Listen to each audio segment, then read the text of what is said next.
22 જાન્યુઆરીએ ભગવાન શ્રીરામનો અયોધ્યામાં પ્રાણ પ્રતિષ્ઠા કાર્યક્રમ સંપન્ન થયો હતો। સમગ્ર દેશભરમાં ભારે ઉત્સાહ અને આનંદ જોવા મળ્યો હતો। દરેક વ્યક્તિ આ ક્ષણને માણી લેવા માટે આતુર હતું।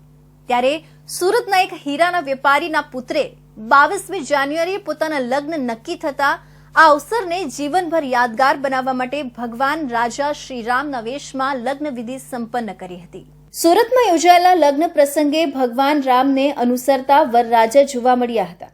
દરેક વ્યક્તિના જીવનમાં લગ્ન પ્રસંગ એક એવી ક્ષણ છે જે પોતાના જીવનભરનું સંભાળણું બનાવવા માંગે છે। ત્યારે 22મી જાન્યુઆરીના શુભ દિવસે તેમના લગ્ન નક્કી થયા હતા। ત્યારબાદ પિતાની ઈચ્છા પુત્રે પૂર્ણ કરી હતી।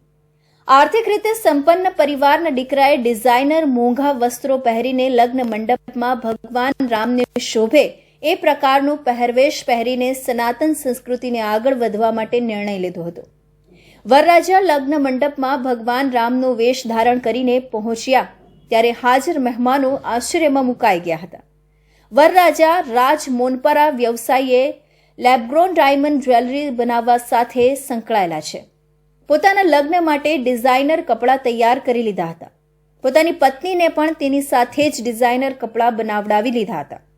પરંતુ પુત્રએ ભગવાન રામની માફક હાથમાં ધનુષ લઈને માથે મુગટ પહેરી લગ્ન મંડપમાં પ્રવેશ કર્યો હતો।